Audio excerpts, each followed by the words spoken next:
अपेक्षित आम्हाला एकच होतं की ही निवडणूक एकदम व्यवस्थितपणे होईल, पण ही निवडणूक अजितदादांनी लक्ष घातल्यानंतर अत्यंत गलिच्छ निवडणूक झालेली आहे. कारण अत्यंत पैशाचा वापर, दमदाटीचा वापर या पद्धतीने सगळ्यांना झालेला आहे. शिवसैनिक म्हणून आम्ही अण्णांना वाचवणार आहे आणि दादांनी पैसे वाटले सहकार वाचवण्यासाठी, बरोबर का नाही? पण असं तुम्हाला कोण म्हणालं की अण्णांनी काकांनी पैसे वाटले नाहीत? अण्णांनी काकांनी सुद्धा पैसे वाटले, तेवढंच की त्यांनी 10,000 वाटलं, ह्यांच्याकडे 5,000 रुपयाचा रेट होता. पण तुम्ही जागरण गोंधळाचा कार्यक्रम बघितलाय, एखादी वाघ्या मुरळी नसताना जर का एखादं 5,000 लावलं आणि त्याच्यात पुढे येऊन एखाद्यानं 10,000 लावलं तर गाणं कसं तोडत्यात, तसं गाणं ह्यांचं तोडलं गेलंय. अण्णांचं लुंगी डान्सचं गाणं बंद केलं, राष्ट्रवादी पुन्हा गाणं वाजायला लागले. पैशाचा वापर केल्याचा आरोप केला त्यांनी. मी तर तुमच्याकडनंच ऐकतोय. विरोधकांनी झाला असेल तर आम्हाला द्यावं, माझ्या घरात सहमत आहेत. काय असतील 10,000 आणि काय मिळतील ते मला मिळतील. लागलेला नाही. आता बरोबर आहे की निलकंठेश्वर पॅनेलचे दादांच्या गटाचे उमेदवार पुढे आहेत, पण आम्हाला पूर्ण विश्वास आहे येणारे आता जे मोजणी होणार आहे त्याच्यात आमचे सर्व उमेदवार पुढे जातील.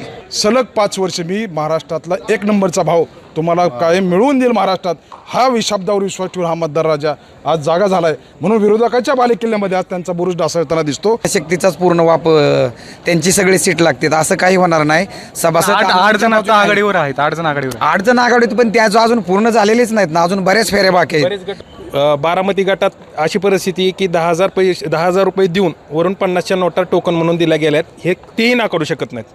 अण्णांवर आरोप केला, वयाचा उल्लेख केला. नाही, आता अण्णावर वयाचा उल्लेख करणं हे चुकीचं आहे. त्याच्यामुळं तो मुद्दा दादांचा पूर्ण चुकीचा आहे. राजकारणाचा आणि वयाचा काही संबंध नाही, पवारसाहेबांनी आपल्याला दावून दिले. त्याच्यामुळं वयावर बोलणं हे दादांचं ते वाक्य चुकलेलं आहे. मेकळे असू द्या, आमचा बारामती गट असू द्या, हे सगळे आमचे निलकंठेश्वर पॅनलचे उमेदवार अजितदादा पवार साहेब यांच्या नेतृत्वाखाली 1,500 ते 2,000च्या मताधिक्याने विजय झाल्याशिवाय राहणार नाही, हे मी आज या ठिकाणी सांगतो. माळेगाव सहकारी साखर कारखान्याचं मतदान जे आहे ते आज बारामतीतील प्रशासकीय भवन या ठिकाणी पार पडते. पहिला निकाल जो आहे तो हाती लागला आहे. ब वर्गातून उपमुख्यमंत्री अजित पवार जे आहेत ते विजयी झाले आहेत आणि पहिली फेरी जी आहे ती संपली आहे. या फेरीमध्ये जवळपास